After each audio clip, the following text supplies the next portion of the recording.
할렐루야, 존귀하신 하나님의 이름을 찬양합니다. 오늘도 기쁘고 감사한 마음으로 우리 하나님을 예배하기 원합니다.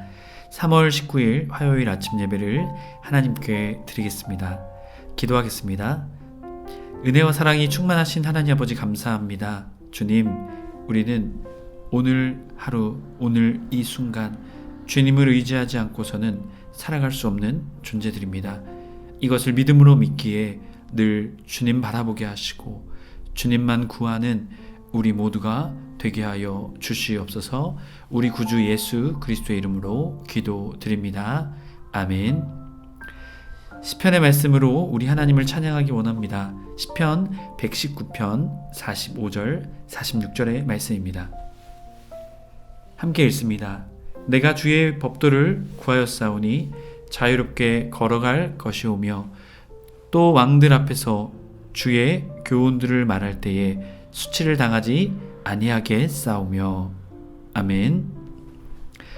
오늘 우리에게 주시는 하나님의 말씀은 마가복음 13장 1절에서 13절까지의 말씀입니다. 매일 성경 69페이지에 있습니다. 우리 함께 합독하여 읽겠습니다. 예수께서 성전에서 나가실 때에 제자 중 하나가 이르되 선생님이여 보소서 이 돌들이 어떠하며 이 건물들이 어떠하나이까. 예수께서 이르시되 내가 이 큰 건물들을 보느냐. 돌 하나도 돌 위에 남지 않고 다 무너져 떨어뜨려지리라 하시니라.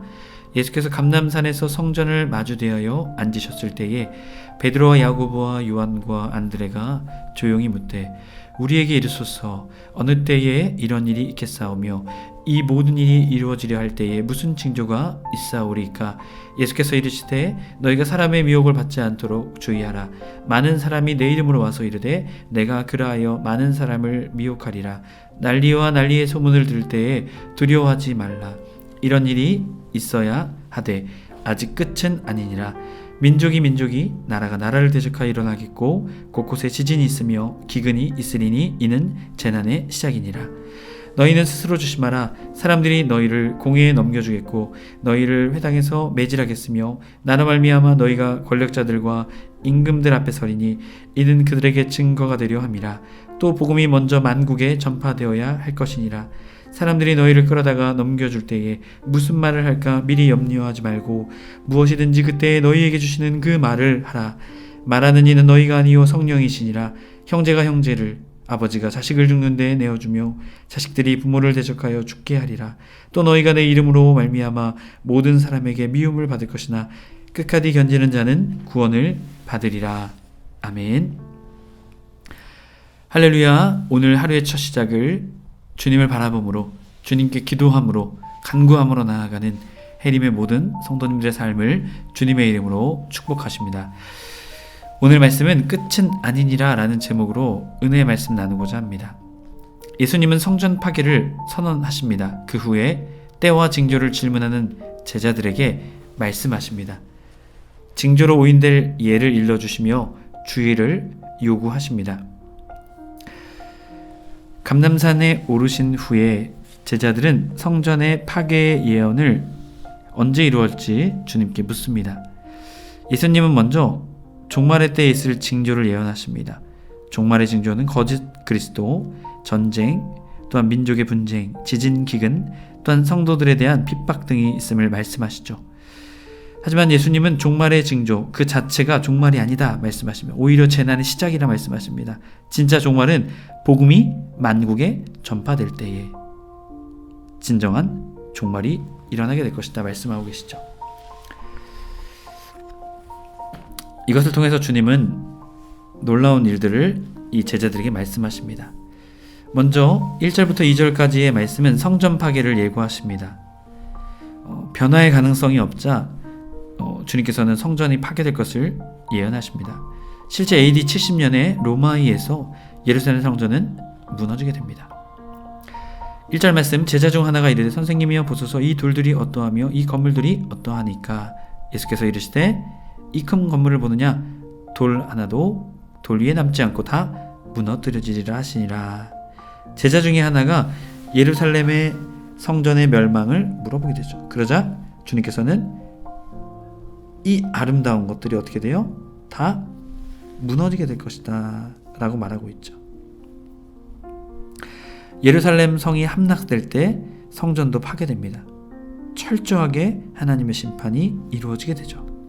그들의 진정한 거룩, 경건을 잊은 백성의 종말을 보여주고 계십니다. 그러면서 주님께서는 이어지는 말씀을 통해서 이제 징조의 오인들의 예를 말씀하고 계십니다. 3절 말씀을 보게 되면 성전을 마주 대하여 앉으셨을 때에 바로 이것은 대항한다라는 의미입니다. 지금 유대인들의 것과 예수님은 대항하고 계시다. 하나님의 뜻, 그 대항하는 거점이 어디다라는 것을 말합니까? 성전이다라는 것이죠. 그때에 야고보, 베드로, 요한, 안드레가 조용히 묻게 되죠. 어느 때 이런 일이 일어납니까? 4절 말씀이죠. 제자들 또한 유대인들의 성전 파괴는요 종말의 때에나 있을 것이라 그들은 생각을 했습니다. 하지만 종말의 때가 아니죠. 그러면서 이 모든 일이 이루어질 때 이것은 종말을 말합니다. 무슨 징조가 있사러 오리까? 바로 앞서 말씀드렸듯이 유대인들은 성전이 파괴되면 종말이 온다 생각했습니다. 세상에 종말이 온다 생각했죠. 그래서 예수님은 이것을 구별하여서 말씀하십니다. 이르시되 너희가 사람의 미혹을 받지 않도록 주의하라. 자, 종말의 때 징조보다 맞이하는 자의 태도를 말씀하고 계시죠. 사단은 하나님의 백성을 유혹합니다. 미혹해서 추종자들이 되게 하죠. 결국 자신만 책임을 지는 것이 아니라 자신을 따르며 미혹된 자들을 함께 그 심판의 책임을 마주하게 하기 위해서 많은 사람들을 미혹해야 합니다. 그래서 미혹을 받지 않도록 주의하라 말씀하고 계신 것이죠. 6절 말씀, 많은 사람이 내 이름으로 와서 거짓 그리스도를 말하고 있습니다. 내가 그라. 그래서 많은 사람을 어떻게 해요? 미혹해야 한다라고 말하고 있죠. 7절에는 난리와 난리, 소문을 들을 때에, 난리와 난리는 전쟁을 말합니다. 그것을 들었을 때에, 원문에는 가장 먼저 이 들었을 때라는 표현이 등장하게 됩니다. 이것을 통해서 그것을 들었을 때에, 전쟁에 들었을 때에 두려워하지 말라라고 말하고 있죠. 이런 일이 있어야 하되 아직은 어때요? 끝은 아니다라는 것이죠. 자, 그러면서 8절 말씀, 민족이 나라를 대적하여 일어나겠고, 전쟁이 일어나고 민족과 민족이, 나라가 나라를 대적하여서 그 7절의 소문이 실제 전쟁으로 발발하게 된다라는 것이죠. 하지만 종말 자체는 아니고 어떻게 해요? 종말의 재난의 시작이다라는 것을 주님께서는 말씀하고 계십니다. 매일성경 68페이지 5절에서 8절 설명 부분입니다. 예수님이 성전의 끝을 예고하시자 제자들은 세상 끝의 징조를 묻습니다. 유대인에게 성전의 멸망은 곧 세상의 멸망이기 때문입니다. 하지만 예수님은 성전의 종말과 세상의 종말을 분리하십니다. 성전이 무너져도 세상은 무너지지 않으니 호들갑 떨지 말라 하십니다. 주전 70년 성전이 파괴될 때 로마에 대항하는 독립수사들이 종말론을 부추기며 그리스도로 추앙받고 전쟁과 재난의 현상들이 종말의 징조로 회자될 테지만 그 미혹들에 흔들려선 안 됩니다. 세상의 끝이 이르기 전에 사회가 혼란이나 자연재해 등이 자주 반복되는 것이 일어날 것이니 섣불리 세상의 끝을 말하는 극단적인 주장에 동요되지 말고 도리어 시작이라는 마음으로 신중히 깨어 있어야 합니다.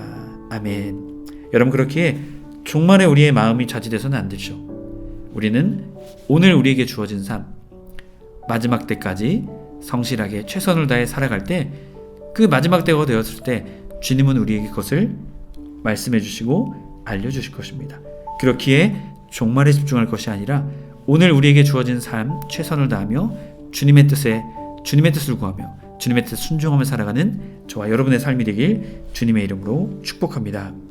이어지는 9절부터 13절까지 말씀은 박해와 인내를 우리에게 말하고 있습니다. 그리스도인들 말세에 겪을 일들을 말씀하고 계시죠. 너희는 스스로 조심하라. 5절의 말씀과도 같죠. 경계, 주의, 준비하라. 여기서 너희는 공회에 넘겨주겠고, 이 공회는 교회와는 반대되는 개념이죠. 회당이죠. 유대인들에게 넘겨주게 되겠다라는 것이죠. 그리고 또 회당에서 매질하겠고, 교회 공동체와는 대적되는 회당을 말하고 있죠. 나로 말미암아, 예수님으로 말미암아 권력자들과 임금들 앞에 서리니 이는 그들에게 증거가 되려 함이라. 자, 예수님의 말씀은 유대의 종말과 다르게 말씀한 것이죠. 종말에는 정치적, 육체적 해방이 일어난다 유대인들은 말했지만 예수님은 순환과 핍박을 말씀하시죠. 도리어 그 자리에서 복음을 증거해야 된다라고 말하고 계십니다. 이후에 하나님의 나라가 전제된 핍박과 고난을 주님께서는 말씀하고 계신 것입니다. 그렇게 그 고난, 핍박, 그것을 믿음으로 이겨내야 되는 것이죠. 그래서 우리는 오히려 그 박해와 그 고난에 집중하는 것이 아니라 복음, 어떻게 하면 주님을 전할 수 있을까? 그렇기에 10절의 말씀, 또 복음이 먼저 만국에 전파되어야 할 것이니라. 종말에는 복음이 만국에 전파되어야 한다는 것이죠. 만국이 복음화되어야 된다는 것이 아니라 전파되어야 한다는 것입니다. 그래서 끊임없이 우리는 주님을 전하는 우리의 삶이 되어야 되는 줄 믿습니다. 11절 사람들이 너희를 끌어다가 넘겨줄 때에 무슨 말을 할까 미리 염려하지 말고 무엇이든지 그때 너희에게 주시는 그 말을 하라. 말하는 이는 너희가 아니요 성령이시니라. 자, 당시에 로마의 박해로부터 기독교 공동체가 염려를 가운데 빠져 있었습니다. 근데 주님은 어떻게 해요? 11절에 말씀을 하시죠. 염려하지 말라. 염려가 선행되어서는 안 된다. 믿음, 복음이 선행되어야 한다. 그때에 성령께서 우리가 해야 될 말씀을 다 알려주실 것이다 라고 마태복음 10장 19절의 말씀을 통해서도 또한 말씀해 주고 계십니다. 그때에는 형제가 형제를, 아버지가 자식을 죽는 데 내어주며 자식들이 부모를 대적하여 죽게 하리라. 또 너희가 내 이름으로 말미암아 모든 사람에게 미움을 받을 것이나 끝까지 견디는 자는 구원을 받으리라. 아멘. 자, 말세의 끝, 여기서의 끝까지는 말세의 끝, 개인의 끝, 또한 예루살렘의 멸망과 동시에 말세가 올 것, 끝까지 그것을 견뎌야 된다는 것이죠. 자, 이 종말의 모습들 가운데 가정의 불화, 갈등과 고통이 일어나게 되고 인륜마저 저버리게 되는 말세의 징조들, 말세가 가까울수록 박해, 핍박들이, 이런 일들이 늘어나게 된다는 것입니다. 하지만 우리가 해야 될 것, 그것은 무엇일까요? 핍박, 고난, 그것에 집중하는 것이 아니라 끝까지 견디며 주님의 복음을 전하는 우리의 삶이 될 때 그 믿음의 사람은 구원을 받게 되는 은혜가 있다라는 것입니다. 해림의 모든 성도님들이 종말, 말세의 징조에 집중할 것이 아니라 그 끝에 이루실 주님을 바라보며 끝까지 성령님 의지하며 믿음을 지키며 복음을 전하며 나아가는 우리가 될 때 우리는 끝내 구원을 받는 놀라운 은혜의 사람, 인내의 사람이 되게 될 줄 믿습니다. 저와 여러분이 그 믿음의 사람 되길 주님의 이름으로 축복합니다. 아멘. 기도하겠습니다. 은혜와 사랑이 충만하신 하나님 아버지 감사합니다. 주님, 우리는 오늘 제자들처럼, 유대인들처럼 끝을 궁금해합니다. 하지만 주님, 끝을 궁금해하는 사람이 아니라 그 끝까지 나아가는 과정에 집중하며 믿음의 삶, 복음의 삶을 살아내는데 최선을 다하며 충실해 나가는 우리의 삶이 되게 하여 주시옵소서. 그럴 때 종말의 때가 언제이든 주님의 놀라운 뜻을 보며 주님의 놀라운 칭찬의 날, 심판의 날, 종말의 날, 칭찬의 날을 바라보게 되는 믿음의 삶이 우리의 삶이 되게 될 줄 믿습니다. 온전히 주님만 의지하며 더욱더 주님만 바라보는 우리 모두의 삶이 되게 하여 주시옵소서. 우리 구주 예수 그리스도의 이름으로 기도드립니다. 아멘. 주기도문으로 마치고 자유롭게 기도하겠습니다. 하늘에 계신 우리 아버지여, 이름이 거룩히 여김을 받으시오며 나라의 임하옵시며 뜻이 하늘에서 이룬 것 같이 땅에서도 이루어지이다. 오늘날 우리에게 일용할 양식을 주옵시고 우리가 우리에게 죄 지은 자를 사하여 준 것 같이 우리의 죄를 사하여 주옵시고 우리를 시험에 들게 하지 마옵시고 다만 악에서 구하옵소서. 나라와 권세와 영광이 아버지께 영원히 있사옵나이다. 아멘.